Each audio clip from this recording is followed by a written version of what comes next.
بسم اللہ الرحمن الرحیم ایاک نعبد و ایاک نستعین۔ میں پہلے تو شروع کرتا ہوں اسد، جو آپ نے ابھی بات کی کہ خرم دستگیر سے جو اس کے منہ سے سچ نکلایا، پہلے میں ذرا اس کے اوپر تبصرہ کر دوں۔ ایک تو خیر میں بڑی دیر سے، بلکہ آج سے 11 سال پہلے مجھے یاد ہے میں کسی کو انٹرویو دے رہا تھا تو میں نے تب یہ کہا تھا کہ یہ دونوں اکٹھے ہو جائیں گے، جب بھی مجھے اقتدار ملے گا یہ اکٹھے ہو جائیں گے، اس لیے کہ ان کے انٹرسٹ ایک ہی ہے، اور ان کا ایک ہی انٹرسٹ ہے کہ کیسے چوری کرنا ہے اور کیسے اس چوری کو بچانا ہے، باقی سب کچھ سیکنڈری ہے۔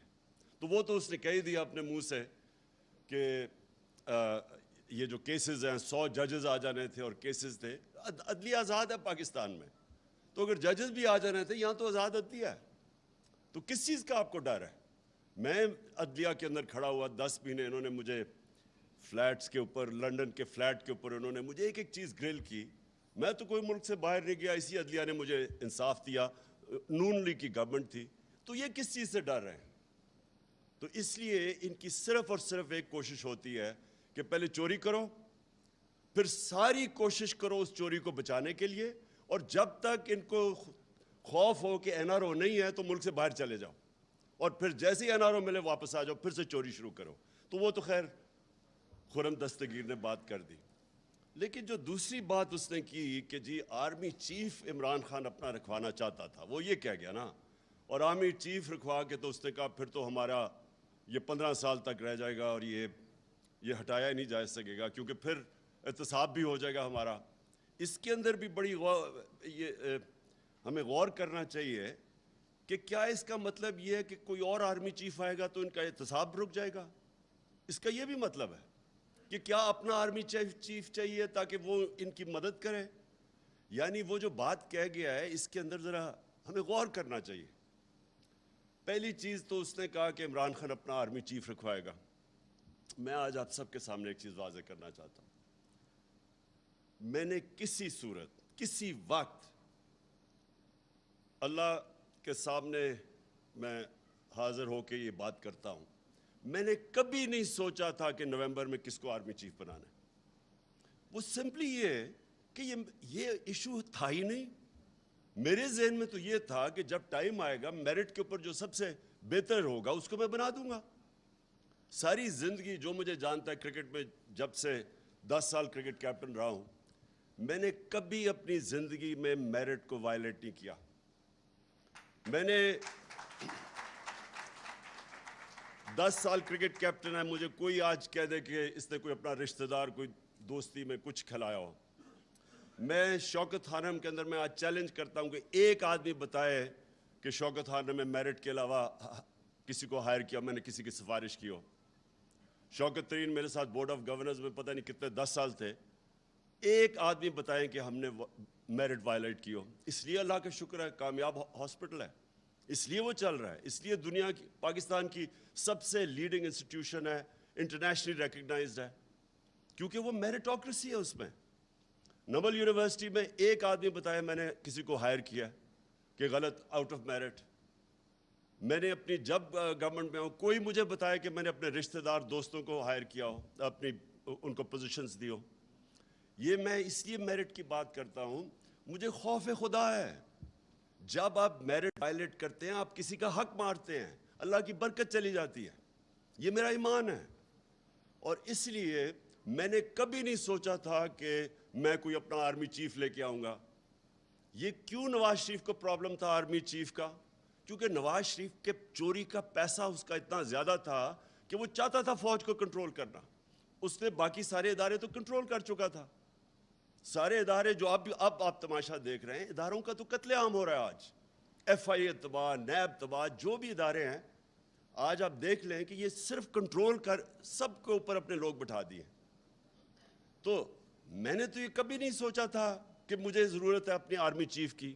نواز شریف نے ہمیشہ اپنی پسند کا میرٹ کو وائلیٹ کر کے اپنا آرمی چیف لے کے آیا، کیونکہ اس کو ضرورت ہے۔ اتنا زیادہ 30 سال سے، اتنی محنت سے اتنا زیادہ پیسہ چوری کیا ہوا ہے، اب وہ پیسہ پڑا ہے، ساری اس کی کانسنٹریشن ہے وہ پیسہ بچنا کیسے ہے۔ یہ آپ ان ساروں کو، کیونکہ میں تو 26 سال پہلے ان کے خلاف جہاد شروع کی تھی. یاد رکھیں لوگ میرا مذاق اڑاتے تھے کہ جس کو سیاست نہیں جانتا، وہ یہ کہتے تھے کہ آپ نے اگر نواز شریف کے خلاف کھڑے ہیں تو زرداری سے تو دوستی کر لیں. میں 26 سال پہلے کہتا تھا یہ دونوں چور ہیں. ہمیشہ میں نے کہا کبھی اس چیز کے اوپر کمپرومائز نہیں کیا. میرا ہمیشہ تھا کہ ان دونوں کے انٹرسٹ ایک ہے. جیسے ہی ان کا پیسہ تھریٹن ہوگا یہ اکٹھے ہو جائیں گے. یہ جب ایک دوسرے کو کہتے ہیں نا کہ تم چور ہو، جو کہتے تھے، 2 دفعہ ان کی گورنمنٹ کرپشن پہ گئی 90 کی دہائی میں، تو ہمیشہ یہ ایک دوسرے کے اوپر سچ بولتے تھے کہ فلانا چور ہے، لیکن یہ صرف الیکشن میں جیتنے کے لیے کہتے تھے. ان کا چوری کا کوئی ایشو نہیں تھا کیونکہ دونوں چوری کر رہے تھے. تو میں نے جب پارٹی اپنی اناؤنس کی، میں نے پہلے دن سے کہا یہ دونوں چور ہیں، اور مجھے کبھی کوئی شک نہیں تھا کہ جب بھی یہ میں پاور میں آؤں گا یہ دونوں اکٹھے ہو جائیں گے. تو ان کا تو انٹرسٹ چوری کرنا اور چوری کو بچانا، این آر او لینا، ان کا تو انٹرسٹ یہ ہے. اور ان کا سارا یہ ثابت ہوا. اس لیے ان کو ہر ادارہ جو ان کی چوری کو تھریٹن کرتا ہے اس کو کنٹرول کرنا ہے. لہٰذا ڈر ان کو فوج سے ہوتا ہے. فوج سے کیوں ڈر ہوتا ہے؟ کیونکہ آئی ایس آئی اور ملٹری انٹیلیجنس ان کے پاس رپورٹس ہوتی ہیں ان کی چوری کی. تو یہ ان کو کنٹرول کرنا چاہتے ہیں کہ وہ اگر آؤٹ آف کنٹرول ہو جائیں تو ان کی چوری سامنے آ جائے گی. 2 دفعہ ان کی گورنمنٹس گئی 90s میں چوری کے اوپر. جو خرم دستگیر نے بات کی کہ جی اپنا یہ آرمی چیف لے کے آئے گا، عمران خان کو کوئی ضرورت نہیں اپنے آرمی چیف رکھنے کی. مجھے کوئی اپنی چوری نہیں بچانی. مجھے تو جو میرٹ کے اوپر بہترین، کیونکہ ہم چاہتے ہیں کہ ہمارا فوج کا ادارہ مضبوط ہو. مضبوط تب ہوگا جب اب میریٹوکریسی ہو. تو ہمارا تو انٹرسٹ یہ ہے. تو یہ جو ان کی اپنے ذہن میں خوف آ گیا تھا کہ جناب میں وہ جنرل فیض کو لانا چاہتا ہوں، یہ ان کے خوف تھے. ان کے اوپر خوف طاری ہوا ہے کیونکہ چوری، اتنی زیادہ چوری جب کر لیں، بلینز آف ڈالرز ان کے باہر پڑے، تو ان کو خوف ہے اس کا. اس خوف کی وجہ سے یہ پینک کر رہے تھے کہ اوہو یہ اگر وہ نومبر کے اندر اپنا آرمی چیف رکھ لیا تو یہ ملک کو تباہ ہو جائے گا، یعنی ان کی فیوچر تباہ ہو جائے گی. لیکن میں جو مین تھی میں اب اس کے اوپر آنا چاہتا ہوں. دیکھیں پہلے تو یہ سمجھ لیں کہ امریکہ جب رجیم چینج کرتا ہے تو کیا امریکہ رجیم چینج کرتا ہے دوسرے ملکوں کی بہتری کے لیے؟ اوپر سے تو وہ کہتے ہیں کہ ڈیموکریسی اور ڈیموکریسی، ہم دنیا میں ڈیموکریسی لانا چاہتے ہیں، فری ورلڈ، یہ تو سارا ریٹرک ہے. لیکن رجیم چینج جب بھی ہوتا ہے وہ لوگوں کو، ملکوں کو استعمال کرتے ہیں اپنے انٹرسٹ، اپنے فورن پالیسی کو آگے بڑھانے کے لیے. تو جو رجیم چینج ہوتا ہے، پہلے تو یہ کلیئر ہو جائے، وہ امریکہ اپنے انٹرسٹ کے لیے کرتا ہے، وہ ہمارے انٹرسٹ کے لیے نہیں کرتا. اب کیا ہمارے انٹرسٹ میں ہے کہ ہم بیسز دیں امریکہ کو؟ کیا یہ ہمارے انٹرسٹ میں ہے؟ کیا ہمیں پتہ نہیں چلا کہ ابھی یہ جو وار آن ٹیرر ہوئی تھی، اس میں جو ہماری تباہی ہوئی، یہ اسلام آباد ایک فورٹرس بنا ہوا تھا، خود کش حملے ہو رہے تھے، کرکٹ ٹیم یہاں ٹور نہیں کرتی تھی، انویسٹر تو بڑی دور کی بات ہے. کیا یہاں میریٹ کے اندر جو بم بلاسٹ ہوا، تو ہم سب کو پتہ ہے کہ ہم استعمال ہوئے تھے اس میں. ہمیں ہمارے سربراہ کو دھمکی دی گئی تھی تب بھی کہ we will bomb you into stone age اگر آپ ہماری جنگ میں نہیں شامل ہوں گے. اور ہم شامل ہوئے، جھوٹ بولا ہمارے سے. مجھے یاد ہے میں وہ میٹنگز میں تھا کہ نہیں جی ہم تو ان کو صرف لاجسٹیکل سپورٹ دے رہے ہیں. ادھر سے شروع ہوا. میرے اسمبلی میں تقریر ہے جب انہوں نے فوجیں بھیجنی شروع کی اپنی وزیرستان میں نے ان کو سمجھایا، کیونکہ اگر آپ نے تاریخ پڑھی ہو، سارے اس علاقے کی تاریخ پڑھی ہو، اتنی اسٹوپڈیٹی کبھی بھی کسی ہمیں نہیں کرنی چاہیے تھی. مجھے ابھی بھی یاد ہے میں نے اسپیچ کی کہ میں وہ علاقوں کو کیوں بہتر جانتا تھا. میں نے ایک ٹریول بک لکھی تھی سارے قبائلی علاقے میں پھر کے. اس ٹریول بک میں جب آپ نے تاریخ پڑھی ہو تو آپ کو پتہ ہونا چاہیے، آپ کو یا پتہ یا نہیں، کہ جو سب سے زیادہ انگریز فوجی مرا تھا وہ وزیرستان میں مرا تھا، یہ قبائلی علاقے میں مرا تھا. 80 سال کے اندر سب سے زیادہ ان کی کیجولٹیز ادھر ہوئی تھی، اور 1947 تک وہ ان کی کیجولٹیز ہوتی رہی تھی. باقی ہندوستان میں امن تھا 1857 کے بعد، لیکن قبائلی علاقے میں کانسٹنٹلی کہیں نہ کہیں لڑائی ہو رہی تھی۔ 1935 میں آدھی برٹش انڈین آرمی اس کے باہر تھی، وزیرستان کے باہر۔ ہمیں جس طرح پورا امن تھا، ہمارا ایک فوجی نہیں تھا، ایک چوکی نہیں تھی پولیس کی، وہاں ٹوٹل جدھر ہمیں نہ ہمارا کوئی خرچہ تھا نہ کچھ تھا، وہ ہماری فوج تھی۔ ہم نے اتنا بڑا ظلم کیا وہاں فوج بھجوا کے، اور مجھے ابھی بھی یاد ہے 2003-04 میں جب فوج بھجوائی امریکہ کے پریشر کے اوپر۔ پھر میں ذرا اب آپ کو ایک انسیڈنٹ بتاؤں، لوگوں کو تو پتہ نہیں تھا کیا ہوا وہاں، لوگوں کو تو وہی جو پیسہ چلا تھا ابھی رجیم چینج کے اوپر ہمارے پہ چلا، جو مصدق کے اوپر چلایا گیا، جب اس کو پہلے تو بدنام کرتے ہیں نا کسی کو، جب رجیم چینج کرنا ہو پہلے میڈیا پہ پیسہ چلتا ہے، تب بھی میڈیا پہ پیسہ چل رہا تھا۔ مجھے طالبان خان کہہ رہے تھے کہ یہ جی پرو ٹیررسٹ ہے، یہ اس کے خلاف ہے، یہ دہشت گردوں کے ساتھ ہے۔ مجھے تب یاد ہے کہ اتنی بڑی کیمپین چلی کہ جی جو بھی کہے کہ یہ جی اس جنگ میں نہ شرکت کرو، یہ ہماری جنگ نہیں ہے، جو بھی کہے اس کے پیچھے پورا میڈیا ٹیگ آ جائے، اور لوگوں کو پتہ ہی نہیں تھا قبائلی علاقے کا۔ میں تو جانتا تھا۔ تو مجھے یاد ہے میں ملا جنرل اورکزئی کو، یہ بڑا امپورٹنٹ آپ کے لیے سمجھنا کہ اس ملک سے ہوا کیا تھا۔ جنرل اورکزئی اس وقت کمانڈر تھے ساری جو ہماری آرمی تھی قبائلی علاقے میں۔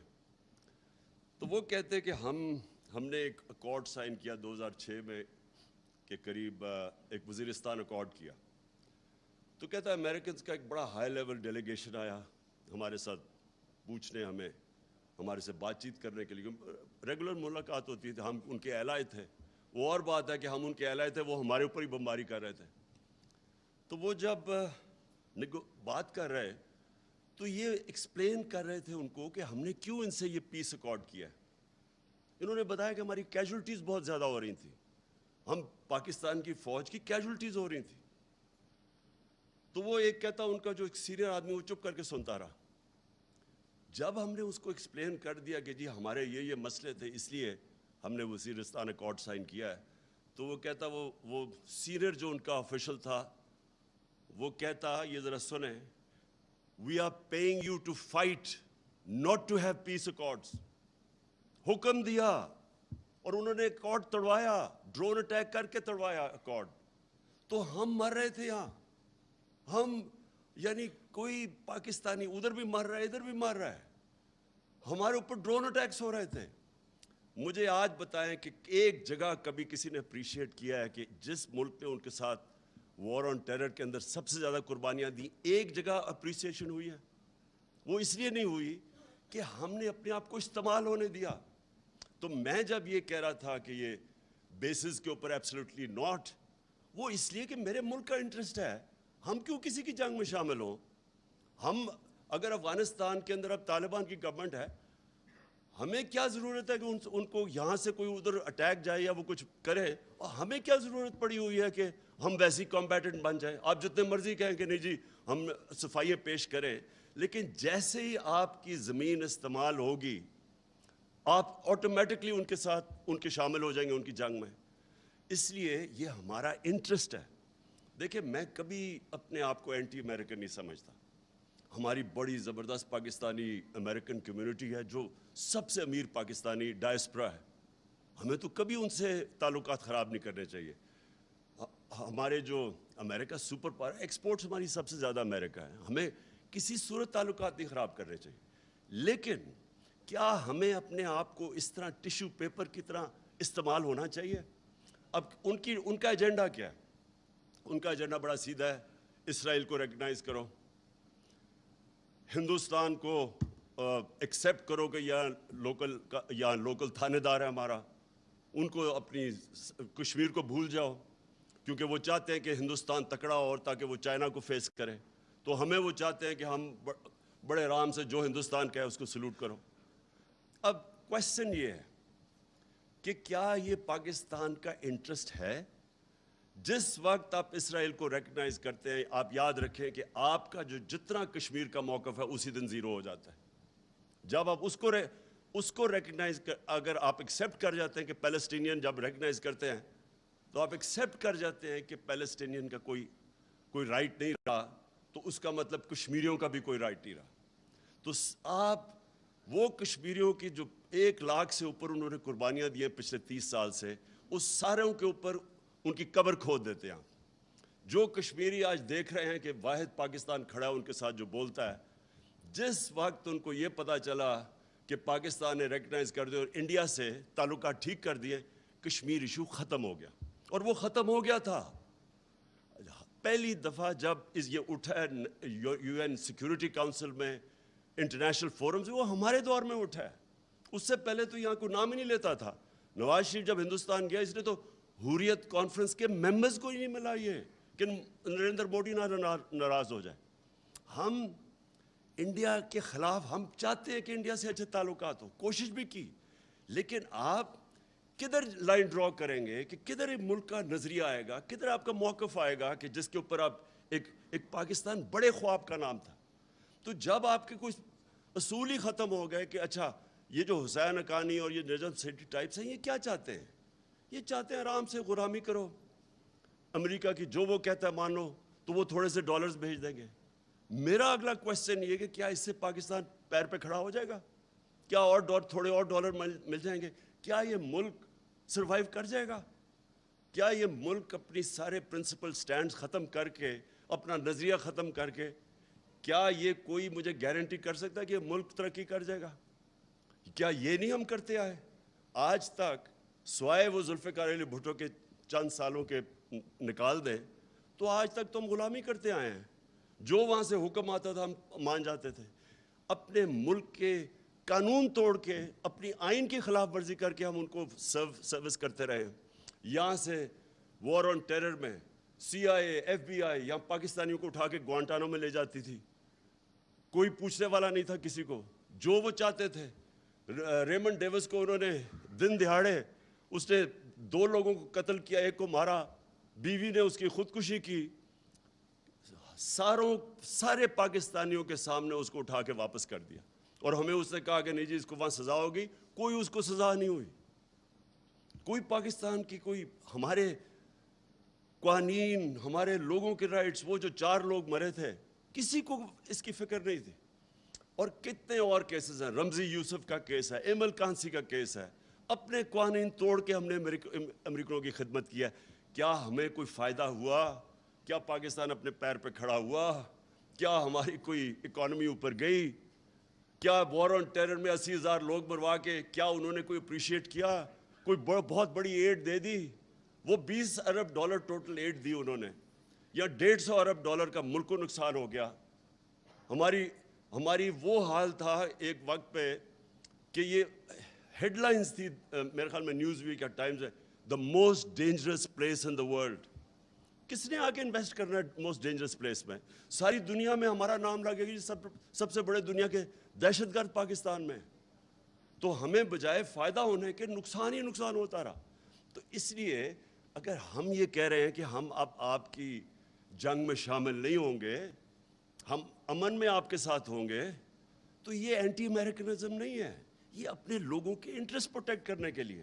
ہم جب کہتے ہیں ہم اسرائیل کو تب تک ریکگنائز نہیں کریں گے جب تک وہ فلسطینیوں کو ان کا جو حق ہے وہ نہیں دیتے. یہ قائد اعظم کا وعدہ تھا. یہ قائد اعظم نے تب 1948 میں یہ کہا تھا کہ ہم کشمیریوں کے ساتھ کھڑے ہوں گے. ہم جب ہندوستان کو اگر ہم ایکسیپٹ کر جاتے ہیں کہ وہ جو کر رہے ہیں کشمیریوں سے وہ ٹھیک ہے, تو آپ یاد رکھیں کہ جو بیسک فلسفی ہے پاکستان کی, یہ ملک ایک بڑا خواب تھا. یہ جو ہندوستان کے مسلمانوں نے پاکستان کے لیے ووٹ دیا تھا, ان کو پتا تھا کہ انہوں نے یہاں نہیں آنا. یہ ایک بڑی عظیم خواب کا نام تھا پاکستان. ہم وہ سارا نظریہ دفن کر رہے ہیں صرف اس لیے کہ جی امریکہ ناراض نہ ہو. دیکھیں میرا اپنا اوپینین یہ ہے, کبھی بھی کوئی قوم کبھی بھی جوتے پالش کر کے چیری بلاسم بن کے آج تک قوم پراسپر نہیں کی. قومیں کھڑی ہوتی ہیں غیرت کے اوپر, نظریے کے اوپر کھڑی ہوتی ہے قوم. جو قوم بنتی بھی ہے وہ نظریے پہ بنتی ہے, وہ جوتے پالش کر کے کوئی قوم نہیں بنتی. آج ہمیں یہ کہہ رہے ہیں کہ امریکہ کی ہر بات مان جاؤ, نہیں تو آپ جو ڈونلڈ لو نے کہا ہے اس نے یعنی تکبر اس آدمی کا دیکھیں، اس کی جرت کیسے بڑھ گئی ہے کہنے کی. میں نے تو جب وہ سائفر دیکھا میں نے 10 دفعہ پڑھا کہ یہ واقعی کوئی اتنا بےہودہ آدمی ہے جو ایسی سٹیٹمنٹ دے سکتا ہے. میں نے سی این این میں کہا، سی این این کے انٹرویو میں میں نے کہا اس کو تو سزا بیڈ مینرز پہ دینی چاہیے کہ اس میں مینرز ہی نہیں ہے اس آدمی میں. تو یعنی کون سا ایک خوددار قوم کون ایکسیپٹ کر سکتی ہے؟ اور ہم کیا سن رہے ہیں جی؟ وہ ایسے تو مراسلے آتے رہتے ہیں، پتہ نہیں کس کو آتے رہتے ہیں. میں نے تو پہلی دفعہ ایسا مراسلہ دیکھا تھا، اور یقین کرے آخری دفعہ ہوگا، کیونکہ کسی کی جرت نہیں ہوگی آگے سے اس طرح کا مراسلہ بھیجنے کے لیے پاکستان کو.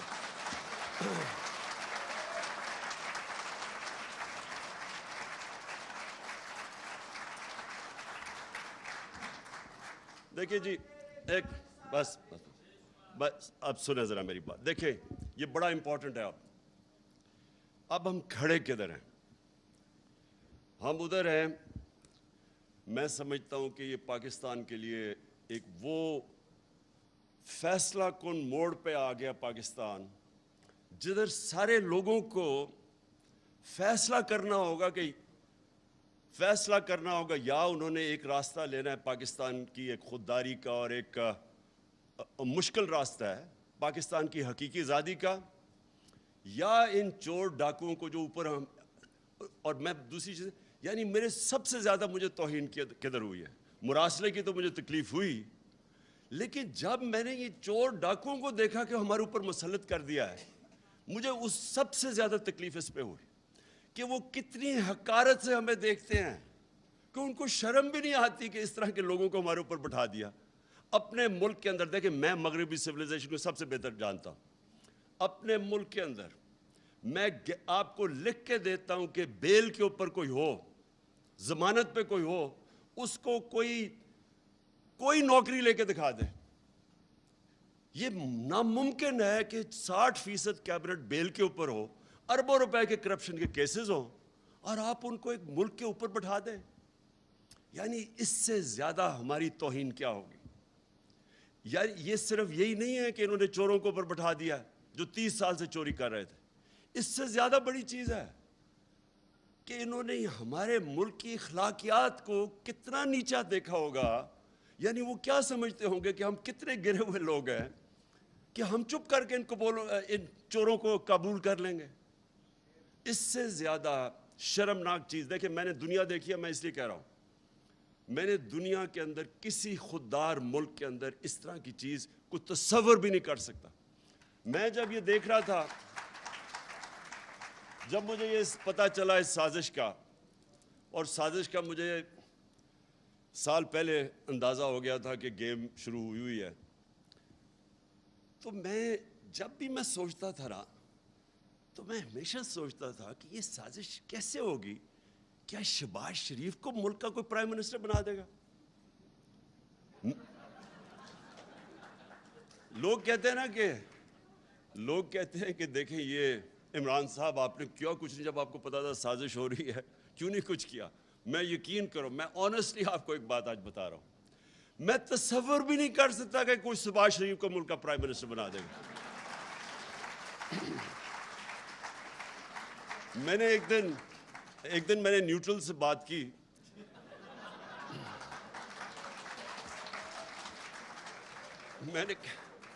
میں نے کہا اس کے اوپر 16 ارب روپے کے ایف آئی اے کا کیس ہے، 8 ارب روپے کا نیب میں کیس ہے اس کے اور اس کے بیٹوں کے اوپر، اور اتنے اوپن اینڈ شٹ کیس کسی کے نہیں ہیں، کسی کے ایسے کیس نہیں ہیں.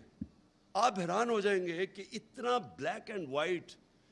یعنی نواز شریف کا تو چلے پھر بھی اس نے اپنے نام پہ کچھ نہیں کیا، بیٹی کے نام پہ فلیٹس لیے، اس کا تو ڈائریکٹلی یہ اور اس کے بیٹے امپلیکیٹڈ ہے اس میں. اور کسی اور ملک میں 1 سال پہلے ان تینوں نے جیل میں ہونا تھا. یہاں میں سوچا، میں نے کہا یہ کوئی سوچ سکتا ہے کہ 16 ارب کے کیسز وہ اور 8 ارب کے نیب میں اور ایسے کیسز. یعنی اتنا، وہ کہتے ہیں نا نقل میں بھی عقل چاہیے، اتنے بھونڈے طریقے سے انہوں نے چوری کی ہے کہ اس میں بچ ہی کوئی نہیں سکتا. اگر کوئی عام آدمی ہوتا نا، آپ یقین کریں وہ 2 ہفتے میں یہاں اس ملک میں جیل میں ڈال دینا تھا اس کو. تو اس لیے وہ کہتے ہیں نا کہ آپ نے تیاری نہیں ہے، کچھ نہیں کیا. میں آخری منٹ تک سوچتا رہا کہ نہیں یہ نہیں ہو سکتا، کہ اس کو نہیں بنا سکتے. دیکھیں یہ کیوں فیصلہ کن وقت ہے؟ کیونکہ اب اس سیٹ اپ کو ملک کے اوپر مسلط کرنے کے لیے سارا ملک کے اداروں کو تباہ کرنا پڑے گا. اگر یہ جو سیٹ اپ ہے اس کو لوگوں کو ہضم کروانے کے لیے جو قدم اٹھائے جا رہے ہیں، یہ اصل میں پاکستان کی ڈسٹرکشن ہے. کیسے؟ نمبر 1، پارلیمنٹ تو ہوگی تباہ.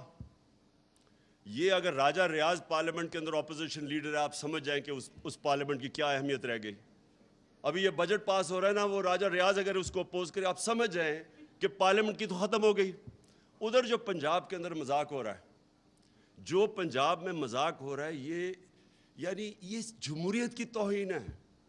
یہ ہماری عدلیہ کے لیے بہت بڑا چیلنج ہے کہ جس طرح کی چیزیں کی جا رہی ہیں، وہ مجرم نمبر 2 اس کو مسلط کرنے پہ پنجاب میں آپ یقین کریں کہ جمہوریت کی پارلیمنٹ کی دھجیاں اڑائی جا رہی ہیں.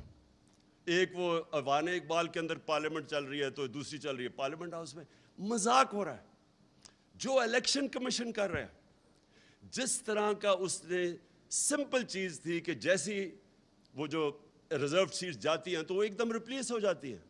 وہ الیکشن کمیشن جس طرح کوشش کر رہے ہیں انجینئر کرنے کے لیے حمزہ شریف کو بٹھانے کے لیے، ساری الیکشن کمیشن کی کریڈیبلٹی ختم ہو چکی ہے. آج کوئی کسی میں یہ نہ کہے کہ ختم ہو جائے گی، اس کی کریڈیبلٹی ختم ہو چکی ہے. ہمیں پتہ ہے وہ جا کے بیٹھتا ہے وہ شہزادہ اور شہزادی لاہور میں، اور ان کے ایم این ایز آتے ہیں بیٹھ کے وہ ساری انجینئرنگ کر رہے ہیں. جو وہ آدمی بٹھایا ہوا ہے انہوں نے لاہور کے اندر، ایک بریگیڈیئر رانجھا ہوتے تھے جنہوں نے 2013 میں ساری انجینئرنگ کی تھی نون لیگ کے لیے. اور اب جو ہو رہا ہے، اس سے کیا ہو رہا ہے؟ اس سے نقصان صرف پاکستان کی جمہوریت کو ہو رہا ہے. جب آپ کی الیکشن کے اوپر اتنا بڑا کوسچن مارک آ جائے کہ جس طرح کی انجینئرنگ سے وہ آپ کوشش کر رہے ہیں 20 حلقے جتانے کے لیے ان کو، یا کسی طرح وہ حمزہ شہزادہ شریف بن جائے آ کے چیف منسٹر، یہ الیکشن کمیشن، جمہوریت کی تباہی، پاکستان کے جسٹس سسٹم کی تباہی، اور جو سب سے امپورٹنٹ چیز جس کی تباہی ہے، پاکستان کی مورالٹی کی، مورل سٹینڈرڈز کی. دیکھیں مورالٹی کے اوپر کھڑا ہوتا ہے ملک. پلیز ایک چیز یاد رکھیں، کیونکہ میں نے تو بڑا کلوزلی دیکھا ہوا ہے برطانیہ کا سسٹم اور جو پاکستان کا، کیونکہ میں تو 25-30 سال بیچ میں رہتا تھا کرکٹ کی وجہ سے. دیکھیں جو ملک کھڑا ہوتا ہے نا، وہ کھڑا ہی ہوتا ہے ایک چیز پہ، مورل ویلیوز پہ. نبی صلی اللہ علیہ وسلم نے جو مدینہ کی ریاست سیٹ اپ کی تھی، میں اس لیے لوگوں کو بار بار سمجھاتا ہوں کہ ہمارا جو ماڈل ہے وہ دنیا نے اڈاپٹ کیا ہوا ہے مدینہ کی ریاست کا. میں نے مدینہ کی ریاست کی اس لیے بات کرتا ہوں کہ وہ اصول جو انہوں نے سیٹ اپ کیے تھے مدینہ میں، وہ آج جو کامیاب ویسٹرن ڈیموکریسی ہے اس میں وہ اصول اڈاپٹ کیے ہوئے ہیں. جو امر بالمعروف ہے، اللہ کا حکم ہے کہ اچھائی کے ساتھ کھڑی ہو، وہ کیا ہے کہ معاشرہ برائی کو فائٹ کرتا ہے. اب آپ کے سامنے یہ تماشا ہو گیا ہے کہ ان چوروں کو اوپر بٹھا دیا ہے. یہ معاشرے کے اوپر اللہ نے فرض کیا ہوا کہ آپ نے اس کے خلاف کھڑے ہونا ہے. یہ معاشرے کی ذمہ داری ہے، یہ عمران خان کی اکیلے کی ذمہ داری نہیں ہے، یہ میری پارٹی کی ذمہ داری نہیں ہے، یہ قوم کی ذمہ داری ہے. اللہ کا حکم ہے، امر بالمعروف، سچائی اور حق کے ساتھ کھڑے ہو، برائی کے خلاف کھڑے ہو. اللہ نے آپ کو نیوٹرل رہنا کی اجازت نہیں دی، کوئی اجازت نہیں دی اس نے کہا سائیڈز لو. اور معاشرے کی جو بنیاد ہے وہ مورل سٹینڈرڈز پہ کھڑی ہوتی ہے. جرمنی جاپان کو بمباری مار کے انہوں نے تباہ کر دیا 1945 کے بعد. بلڈنگز نہیں کھڑی، تصویریں دیکھیں ذرا، ایک بلڈنگ نہیں نظر آتی کھڑی. اور 10 سالوں میں دونوں ملک کھڑے ہو گئے، کیونکہ مورالٹی کے اوپر اور انصاف کو آپ بمباری سے نہیں ختم کر سکتے. جو قوم جس کی مورالٹی انٹیکٹ ہوتی ہے اس کو آپ ختم ہی نہیں کر سکتے. ختم کرتے ہیں جب ایک قوم کی مورالٹی ختم ہوتی ہے، آپ کو بمباری کی ضرورت نہیں پڑتی. میرے سامنے ہماری زندگی میں بیروت ہوتا تھا، دبئی. ہماری زندگی میں ساری دنیا چھٹیاں بنانے کے لیے بیروت جاتی تھی. لیبنان ایک سب سے خوشحال طبقہ تھا سارے مڈل ایسٹ میں. آج اس کے ذرا حالات دیکھیں، 70% لوگ غربت سے نیچے گر گئے. کوئی کسی نے بمباری نہیں کی. ان کی کرپشن نے، کرپشن ہوتی ہے جب آپ کی مورل سٹینڈرڈز گر جاتی ہیں، جب کرپشن آ جاتی ہے، ان کی کرپشن نے ختم کر دیا لیبنان کو. آج وہاں غربت ہے، لوگ چھوڑ کے جا رہے ہیں باہر. جو ہمارے ظلم کیا ہے، یہ امریکہ کو تو فائدہ ہو گیا. وہ تو انہوں نے رجیم چینج کر دی. ان کا مقصد ہماری بہتری تو نہیں تھی. وہ تو اپنے آپ کو، پاکستان کو پھر استعمال کرنا چاہتے ہیں. لیکن ہمارے لوگ یہ جو اوپر آ کے بیٹھے ہیں، ان کا مقصد کیا تھا؟ ان کا مقصد اپنی چوری بچانا تھا، جو خرم دستگیر نے کہہ دیا. اب جب چوری بچانی ہے تو چوری بچانے کے لیے یہ پھر سے میں ریپیٹ کرتا ہوں، اپنے سارے انصاف کے اداروں کے قبر کھود دیا انہوں نے. جو انہوں نے نیب کے امینڈمنٹس کیے ہیں، اس کا تو سمپل مطلب یہ ہے کہ وائٹ کالر کرائم کو اب پاکستان میں اجازت دے دی ہے. صرف وہ بھینس چور اور گاڑی چور اور وہ سائیکل چوروں کو پکڑ کے جیلوں میں ڈالو، باقی ان کو تو اجازت مل گئی ہے. وائٹ کالر کرائم دنیا میں پکڑنا مشکل ہوتی ہے. اس کے لیے آپ کو بڑے وکیل چاہیے، سیٹ اپ چاہیے. تو وہ بڑی مشکل سے نیب بنی تھی. نیب نے اچھے برے کام کیے، وہ کئی دفعہ ان کو اجازت دی گئی. ہمارے دور میں اجازت دی نیب کو. ہمارے دور میں 480 ارب روپیہ نیب نے ریٹریو کیا تھا 3.5 سالوں میں. اس سے پہلے 18 سال میں 280 ارب روپیہ ریٹریو کیا تھا، کیونکہ ہم نے نیب کو چھوڑا ہوا تھا. ہم کوئی اس کو پریشر نہیں کر رہے تھے. اب انہوں نے آ کے نیب ختم کر دیا. اس انٹیریئر ثناء اللہ کے نیچے جب نیب ہوئے گی، آپ خود ہی اندازہ لگائیں کہ وہ نیب نے کیا کرنا ہے. وہ صرف وکٹمائز کریں گے، لوگوں کو تنگ کرے گی، استعمال کریں گے، ایف آئی اے کو استعمال کریں گے کیسز بنانے کے لیے. تو یہ ادارے تو ختم ہو گئے اب.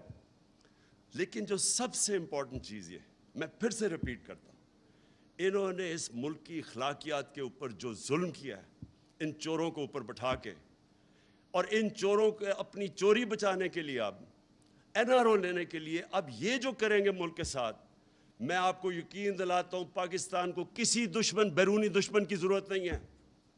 یہ وہ کام کر دیں گے جو کوئی دشمن نہیں کر سکتا. یہ اندر سے ملک کو تباہ کریں گے. اور آپ کے سامنے ہے کہ چلتی ہوئی، ابھی شوکت طرین نے آپ کو فگرز دکھا دی کہ ہر چیز پازیٹیو تھی پاکستان کی. انڈسٹریل گروتھ پازیٹیو تھی، ایگریکلچر، وہ بھی جمشید چیبہ نے نہیں بتایا، وہ بتانا تھا کہ ایگریکلچر گروتھ اوپر جا رہی تھی. ہر indicator, services industry, I T کے اندر ہم نے چینجز لے کے آئے تھے. پاکستان کی ایکسپورٹ جو اصل چیز ہے، جس سے ملک اوپر جاتا ہے، ایکسپورٹس اوپر جا رہی تھی. اوورسیز پاکستانی نے کانفیڈنس تھا پاکستان میں، ریمیٹنسز ریکارڈ بھیج رہے تھے. اور وہ ٹائم جو کہ سب سے مشکل ٹائم تھا، پہلے بینکرپٹ اکانومی، اس کو سٹیبلائز کرنا، پھر کرونا آ گیا، پھر کموڈیٹی سپر سائیکل آ گیا، اس سارے میں سے نیویگیٹ کر کے ملک کو نکال رہے تھے. میں نے اور شوکت نے جب جا کے نیوٹرلز کو سمجھایا کہ پولیٹیکل انسٹیبلٹی ملک نہیں افورڈ کر سکتا، بڑی مشکلوں سے، کیونکہ ایک انٹرنیشنل سپر سائیکل آیا ہوا ہے، ہمارے پاس فورن ایکسچینج کی کمی ہے، ہمارا روپیہ، ہمارا کرنسی افیکٹ ہوگی پولیٹیکل انسٹیبلٹی سے. یہ بالکل اس سازش کو روکے، کیونکہ سب سے پہلا امپیکٹ پڑنا تھا ہماری کرنسی کے اوپر، فورن ایکسچینج پہ، جیسی انسٹیبلٹی ہونی تھی. اور وہی ہوا، اور وہی نہیں ہوا جو اس کے امپیکٹ پڑے. اور یہ جو 3 سال سے لگے ہوئے تھے، مہنگائی اور نااہل ہے، ہمیں پوری طرح پتا تھا کہ ان کو نہ سمجھ تھی اکانومی کی، کیونکہ اگر کرتے تو 10 سال جو پہلے انہوں نے کیا تھا، ہمیں تو پتا تھا کیا کرنا ہے. ان کی کوئی تیاری نہیں تھی، صرف ایک تیاری تھی کہ این آر او انہوں نے لینا تھا. اس کے اندر آپ کے سامنے ساری آج اکانومی نیچے جا رہی ہے، پاکستان ڈی سٹیبلائز ہوا ہے. عام لوگوں کے لیے مہنگائی وہ ہوئی ہے ان کے 2 مہینے میں جو ہمارے 3.5 سال میں اس طرح کی مہنگائی نہیں ہوئی. ہمارے اوپر بھی کموڈیٹی سپر سائیکل تھا، ہم نے بھی ڈیل کرنا تھا کرونا کے ساتھ. ہم بھی آئی ایم ایف پروگرام میں تھے، تو ہم تو 2.5 سال سے آئی ایم ایف پروگرام میں، ہم نے کیوں نہیں ایسی مہنگائی کی؟ انہوں نے آتے ساتھ ہی سارا کچھ یا ہمارے پہ ڈال رہے ہیں یا آئی ایم ایف پہ ڈال رہے ہیں، کیونکہ ان کی سوچ ہی صرف اپنی ذات کے اوپر تھی. جو خرم دستگیر نے کہا کہ ہمارا تو مقصد یہ تھا کرپشن بچانا. تو میں آخر میں، آج میں آخر میں اپنے سارے پاکستانیوں کے سامنے کہ دیکھیں یہ ایک جینوئن پاکستان میں ایک آ گیا ہے کراس روڈز، یا ادھر جا سکتے ہیں یا ادھر جا سکتے ہیں، وہ نیوٹرل بیچ میں راستے کا وہ گیئر ہی نکل گیا. فیصلہ اب ہم نے کرنا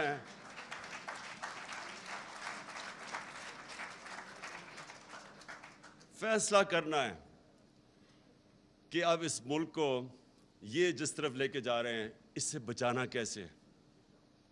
یہ جو اگر ان کا کسی کا خیال ہے، میں ریپیٹ کرتا ہوں کہ ہم جناب امریکہ کے پیر پکڑیں گے، وہ امبیسڈر کے پاس بھی پہنچ گیا ہوگا، وہ مجھے پتہ ہے مفتاح اسماعیل، میں امیجن کر رہا ہوں کہ وہاں جا کے ایسے ہاتھ جوڑ کے بیٹھ گیا ہوگا کہ جی میں آپ کے جوتے پالش کر دوں، اگر آپ نہیں کرتے تو میں شہباز کو بلا لیتا ہوں، وہ اور زیادہ اچھے کرتا ہے جوتے پالش.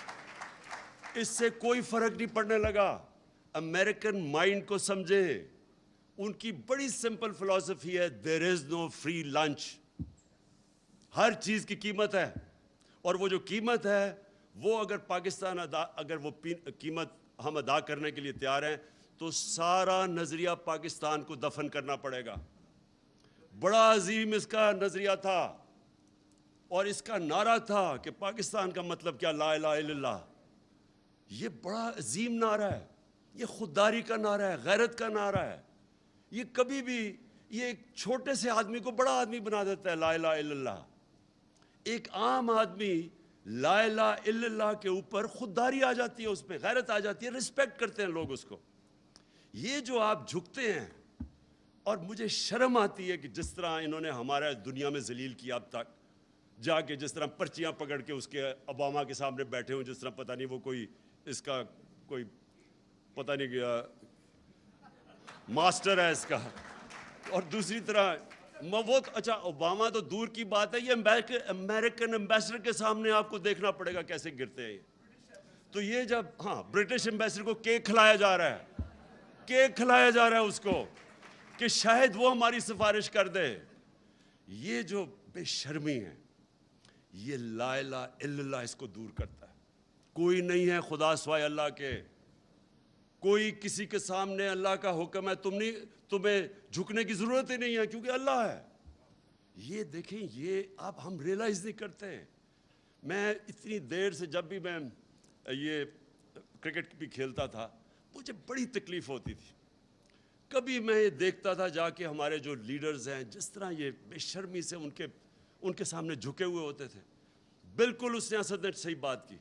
22 کروڑ، دنیا کا 5واں بڑا آبادی میں ملک ہے، نیوکلیر آرمڈ سٹیٹ ہے، ہماری ایک زبردست فوج ہے جو ہمیں پروٹیکٹ کر سکتی ہے.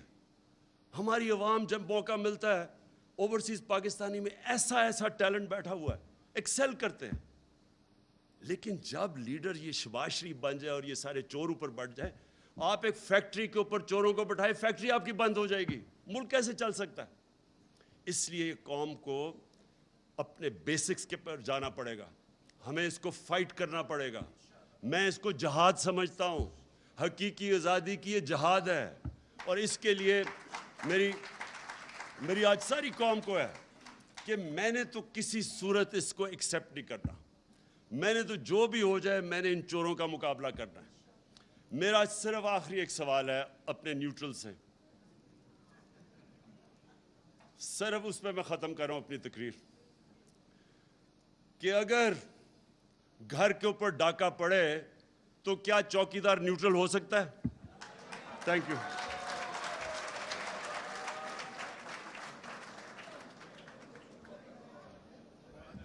Thank you very much.